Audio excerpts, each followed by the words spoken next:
நம்மளோட லைஃப்ல நிறைய பர்சன்ஸ் அண்ட் நிறைய இன்சிடென்ட் நமக்கு நிறைய விஷயத்த கத்துக் கொடுக்கும். அந்த மாதிரி நான் ரீசெண்டா கத்துக்கிட்ட ஒரு விஷயம் தான் இது. நம்ம என்னதான் மத்தவங்க கிட்ட பாசம் காட்டி அவங்களுடைய உறவை தக்க வச்சுக்கணும்னு நினைச்சு போராடி நம்ம எவ்வளவு உதவிகள் செஞ்சாலும் நம்ம ஏதாவது ஒரு சுச்சுவேஷன்ல பை மிஸ்டேக்கா நமக்கே தெரியாம நம்ம யதார்த்தமா இயல்பாக ஏதாவது ஒரு விஷயம் செஞ்சு அது தவறா போயிருச்சுனாக்கா அப்போதான் நம்ம உதவி செஞ்ச அந்த பர்சன்ஸோட உண்மையான ரியாலிட்டி நமக்கு தெரிய வரும். அதாவது நீங்க எவ்வளவுதான் உதவி செஞ்சிருந்தாலும் அது எதுவுமே அவங்களுடைய மைண்ட்ல இருக்காது. நீங்க யதார்த்தமாகவும் இயல்பாகவும் நீங்க செஞ்ச ஒரு சின்ன தவறு தான் அவங்களுக்கு மனசுல பதிஞ்சு அது ஒரு பெரிய ஒரு விஷயமாக அவங்களுக்கு தெரியும். உண்மையாவே அவங்க ஒரு நல்ல பர்சனாக இருந்தாங்க அப்படின்னாக்கா யதார்த்தமாக நீங்க தவறுனே தெரியாம செஞ்ச அது ஒரு பெரிய தவறாவே இருந்திருக்காது. ஆனா அது அவங்களுக்கு ஒரு பெரிய ஒரு மான பிரச்சனையாவும் அவமானமாவும் இந்த மாதிரி பல விஷயங்களை அவங்க நினைச்சுக்கிட்டு அந்த ஒரு விஷயத்த அவங்க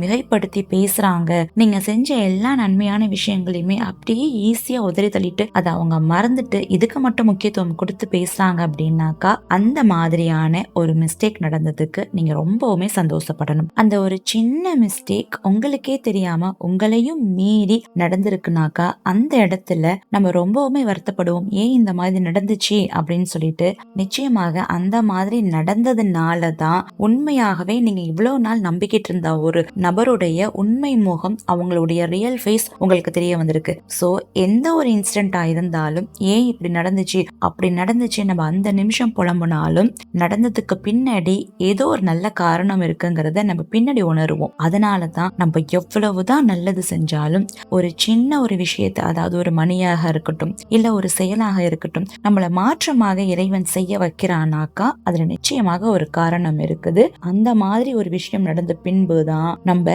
ஆப்போசிட்ல நம்ம ஹெல்ப் பண்ண பர்சனோட உண்மையான முகம் நமக்கு தெரிய வருது. அப்படி நம்ம அந்த இன்சிடென்ட் நடக்கலனாக்கா காலம் ஃபுல்லா அவங்க நல்லவங்களா கெட்டவங்களா, அவங்க உண்மையா இருக்காங்களா நடிக்கிறாங்களா எதுவுமே நம்ம தெரியாம காலத்துக்கு நம்ம ஏமாந்துகிட்டு அவங்களுக்கு ஹெல்ப் பண்ணிக்கிட்டே இருந்திருப்போம். அவங்களும் சிரிச்சுக்கிட்டே நல்லவங்க மாதிரி நம்மளை ஏமாத்திக்கிட்டு அந்த உதவி எல்லாத்தையும் வாங்கிக்கிட்டு நம்ம கிட்ட பொய்யாதான் நடிச்சிட்டு இருந்திருப்பாங்க. உண்மையாவே அவங்க நல்லவங்களா இருந்திருந்தாங்கன்னாக்கா அந்த ஒரு சின்ன மிஸ்டேக்கை பெருசுபடுத்தாம அவங்க பெருந்தன்மையா விட்டுட்டு போயிருப்பாங்க. அந்த உறவும் நீடிச்சிருக்கும். அப்படி உறவு நீடிக்கலனாக்கா உண்மையா அவங்க இல்லைன்னு எடுத்தோம். சோ அந்த சின்ன மிஸ்டேக்காக நம்ம வருத்தப்பட வேண்டிய அவசியம் இல்லை. அந்த மாதிரி ஒரு செயலை ஏற்படுத்தி கொடுத்த இறைவனுக்கு நம்ம நன்றி சொல்லணும். எதுக்காக இந்த ஒரு விஷயத்த சொல்றேன் அப்படின்னாக்கா எந்த ஒரு விஷயம் நடந்தாலும் அதுக்காக வருத்தப்பட வேண்டாம். எது நடந்தாலும் அதுக்கு பின்னாடி ஏதோ ஒரு காரணம் இருக்கு. அது அந்த நிமிஷம் நமக்கு தெரியாம இருக்கலாம். பல நாட்களுக்கு பிறகோ பல மாதங்களுக்கு பிறகோ பல வருடங்களுக்கு பிறகோ நடந்த அந்த விஷயம் ரொம்பவுமே நல்லதுன்னு நம்ம அப்பா நினைச்சு சந்தோஷப்படும்.